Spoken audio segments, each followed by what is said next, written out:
Everyone and welcome to the channel.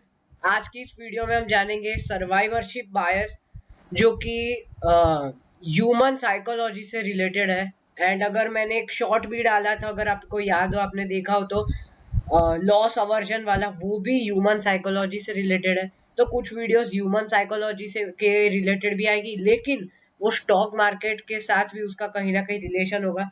तो पहले हम जानेंगे सर्वाइवरशिप बायस क्या होता है, क्योंकि काफी लोगों के लिए ये वर्ड ही नहीं नया है, और जो जिन्होंने सुना है उनको इसका ट्रू मीनिंग नहीं पता, लोग कंफ्यूज हो जाते हैं, क्योंकि यूट्यूब पे और जगह भी इसे काफी कंफ्यूजिंग वे में समझाया गया है।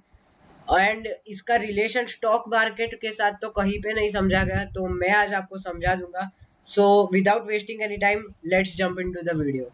सबसे पहले एग्जाम्पल के थ्रू समझते हैं, उसके बाद जानेंगे, उसके बाद आपको क्लियर ही हो जाएगा कि ये चीज क्या होती है। मैंने क्या पे वर्ड लिखा है, कॉलेज ड्रॉप आउट सीम स्कूल। अब ये क्यों लिखा है, क्योंकि आप अभी मॉडर्न वर्ल्ड में काफी लोगों को देखते हो जो कॉलेज से जिन्होंने ड्रॉप आउट कर लिया है, एंड वो फिर सक्सेसफुल बने, मिलियनेयर्स बिलियनेयर्स। एंड फिर कई लोग वो भी बताते हैं कि यार 10th पास 12th पास ना करो फिर भी आप मिलियनेयर्स बन जाओगे। ठीक है, ये कई सारी जगह पे अफवाहें फैलाई जाती है, लेकिन ये मैंने कुछ गूगल के अकॉर्डिंग सबसे सक्सेसफुल लोग की लिस्ट है जो कि कॉलेज ड्रॉप आउट्स रहे हैं। मेरे को नहीं पता, मैंने इतनी रिसर्च नहीं की, लेकिन गूगल पे है तो सही होगा, ऐसा सब मान के चलते हैं हमेशा। बिल गेट्स आप जानते हो, Microsoft, Steve jobs Apple, mark Zuckerberg Facebook, Meta, Instagram अभी तो। सो लेकिन ये सब वही लोग हैं, ध्यान से समझना, ये सब वही लोग हैं जिनकी स्टोरीज हमें पता है, लेकिन ऐसे लाखों और करोड़ों लोग पीछे रह गए जिनके बारे में हमें पता ही नहीं है। किसके बारे में? जिन्होंने कॉलेज ड्रॉप आउट कर ले। जो जो दिखता है वही बिकता है, वो वाला इधर है। लेकिन जो कभी हमें पता ही नहीं कि ऐसे भी लोग थे जिन्होंने कॉलेज ड्रॉप आउट किया, और उसके बाद अभी वो कुछ भी, उनके पास ना नौकरी है, कुछ भी नहीं है, पता नहीं क्या कहीं पे झाड़ू पोछा लगा रहे। एंड वही चीज है कि जो हमें दिखता है ना, हम उसी को मान लेते हैं, लेकिन हम उसके दूसरे कॉइन की साइड नहीं देख पाते, एंड इसे कहते हैं सर्वाइवरशिप बायस। एंड इसका मैं एक और बहुत अच्छा एग्जांपल लेके आया हूँ, जो कि शायद आपने कहीं ना कहीं सुना होगा। एक ये लॉजिकल एरर है, जो कि हम सिर्फ 5 लोगों पे, मतलब जो सरवाइव कर गए एक चीजों से, उनको ही देखते हैं, और उन लोगों को अनदेखा करते हैं या कभी देख ही नहीं पाते जो उस चीज को पास नहीं हुए। तो ये काफी अच्छी तरीके से लिखा है, आई होप अभी क्लियर हो जाएगा। एक और एग्जांपल मैं देता हूँ।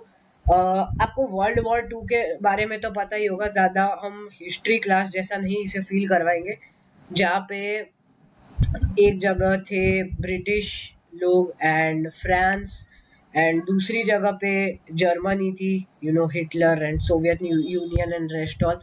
वहां पे जब वो निकल रहे थे पोलैंड से, वहां पे Poland, I don't remember the exact area, but I think it was that. And वहां पे एक बीच था, यहाँ पे कैसे होता है बागा बीच, कलुंगड़ बीच, सोमनाथ बीच, वैसे वहां पे एक बीच था, डंकर्क। उस पे मूवी भी बनी है क्रिस्टोफर नोलन की डायरेक्टेड। बहुत ही अच्छी, आप देख सकते हो, मैंने देखी है इसलिए मैं बता रहा हूँ। उस कोस्ट, वो बीच का नाम डंकर्क है, एंड वहां पे जो लड़ाई हो रही थी, वहां पे 3 जगह थे, वो सब हम नहीं बात करेंगे। वहां पे जो एयरप्लेन्स की जो लड़ाई हो रही थी, वहां पे ब्रिटिश लोगों के काफी सारे एयरप्लेन्स डिस्ट्रॉय हो रहे थे। तो जो वापस लौट रहे थे, जिन पे बुलेट्स फायर हुई थी ऑब्वियसली, सो बताया गया कि अभी हमारे पास आर्मर है तो हम कहाँ पे लगाए। वहां पे उन्होंने देखा कि हाईएस्ट किधर लगी है, तो वो बैक साइड, टेल की साइड लगे थे, विंग्स पे लगे थे। तो उन्होंने सोचा कि इधर ही गोलियां लगी है तो हम इधर ही आर्मर लगाते। लेकिन एक इंटेलिजेंट साइंटिस्ट, जिसका नाम आप कमेंट में बता सकते हो, जिन्होंने बताया कि यार ये सब तो वो शिप्स है जिन पे गोलियां लगी, लेकिन फिर भी वो सरवाइव करके वापस आ गए। उन शिप्स का क्या, जो कि जो कि उधर ही क्रैश हो गए, एंड जहाँ पे गोलियां लगी उनके वाइटल पार्ट्स पे, जैसे कि इंजन हो गया, या फिर मेन जहाँ पे जो कॉकपिट है उधर। उन्होंने उस जगह पे लगाई, ऐसे सोच समझ के, ताकि अब जो रेशियो था वो और अच्छा हो गया, और जो शिप्स जो प्लेन्स थे वो कम क्रैश हो रहे थे। तो ये एक वहां से सर्वाइवरशिप बायस का मेन जो एप्लीकेशन है वो आया गया। अब हम बात करते हैं सबसे इम्पोर्टेंट पार्ट जो कि है स्टॉक मार्केट की इसके साथ क्या रिलेशन है। एंड यहाँ पे मैंने थोड़ा सा लंबा लिखा है, आप पढ़ भी सकते हो, मैं इसे समझाऊंगा। एंड बहुत ही अच्छा लिखा है, आप देखना, बहुत मजा आएगा आपको। So when it comes to strategies, many people make a mistake of only focusing on those who have succeeded and not those who were unsuccessful. So जब भी स्टॉक मार्केट के बारे में आपने स्ट्रैटेजीज देखी होगी, यार ये स्ट्रैटेजी वो स्ट्रैटेजी आपने देखा होगा, अभी तक मैंने कोई भी स्ट्रैटेजी के बारे में वीडियो नहीं बनाया। एंड जब मैं उसको एनालाइज करता हूँ, मैं कभी स्ट्रैटेजी के बारे में ज्यादा सोचता नहीं हूँ। एंड पीपल वही लोगों की स्ट्रैटेजी देखते हैं जो कि उठ के आए, मतलब उठ के आए मतलब जिन जो उभरते सितारे जो कहते हैं ना, मतलब जिन्होंने एक स्ट्रैटेजी लगाई, मे बी वो हिट एंड ट्रायल थी, मे बी वो लक था, वो किसी को नहीं पता, लेकिन फिर वो ऐसा एक्ट करते कि यार ये मेरी स्ट्रैटेजी है, बहुत अच्छी स्ट्रैटेजी है।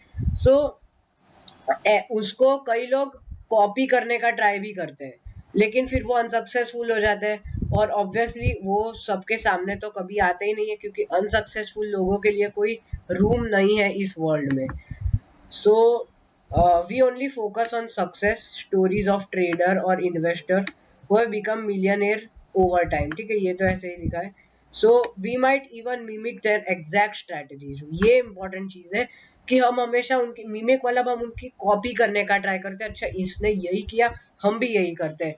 लेकिन भाई आप देखो तो सही, क्या वक्त चल रहा है, हम कभी जो सडन अनकंट्रोल्ड वेरिएबल्स होते हैं, ये अच्छी चीज है, सडन अनकंट्रोल्ड वेरिएबल्स। अब ये क्या हो सकता है, कोई क्राइसिस होता है या कोई सेक्टर जिसमें हम स्ट्रेटेजी लगाना चाह रहे हैं वो क्रैश के वक्त भी हो सकता है। सो ये कुछ अनकंट्रोल्ड वेरिएबल्स है जिसे जिसकी स्ट्रैटेजी है उस वक्त ना हो, लेकिन हमारे वक्त हो और फिर हमारा लॉस हो जाए। सो हम कभी उस चीज को एनालाइज नहीं कर पाते। एंड जिन्होंने वो पाथ फॉलो करके वो फेल हो गए, हम उनके कभी ज्यादा ध्यान नहीं देते, because those who are not succeeded are not much likely to talk about their failure compared to those who have not। मतलब इसका मतलब ये है कि जो अनसक्सेसफुल लोग होते हैं वो अपने बहुत कम बार मीडिया में ऐसे लोगों को देखा होगा कि यार आप इतने अनसक्सेसफुल कैसे बने जरा हमें बताइए। सो ऐसे बहुत कम लोग होते हैं, ज्यादातर एक बार उनकी ट्रेडिंग स्ट्रेटेजी चल गई और उन्होंने पैसा कमा लिया, वो मोस्ट प्रोबेबली लक होता है। और वो पता नहीं अपनी कोई नई स्ट्रेटेजी का कुछ भी नाम देके बताने लगते हैं, और वही लोग मीडिया उनको ही कवर करती है, बल्कि उन लोगों को नहीं जो कि अनसक्सेसफुल हुए होते हैं। इसीलिए कंक्लूजन जो कि बहुत इंपॉर्टेंट है आप लोगों के लिए, सीधा straightforward. So remember not only to focus on the survivors मतलब जो कि सक्सेसफुल बन गए किसी भी फील्ड में। यहाँ पे हम स्टॉक मार्केट के बारे में बात कर रहे हैं, because it is equally important to analyse the mistakes of those who have not. देखो यहाँ पे सिंपल एक बात है, अगर सामने कोई चल के गटर में जा रहा है, गिर रहा है, तो क्या आप कूद के देखोगे कि भाई कैसी फीलिंग होती है, कैसे एक्सप्रेशंस आ रहे हैं? नहीं ना, मतलब आपको दूसरे की मिस्टेक से भी सीखना है, और जो कि अच्छा कर रहे हैं उनसे तो सीखना है, ये तो नेचुरल बिहेवियर है। लेकिन अगर आप खुद की गलती से सीखने लगे, then life is very short. So let's not end this video in a philosophy class. So thank you so much for watching, and till then keep learning, keep hustling. Bye.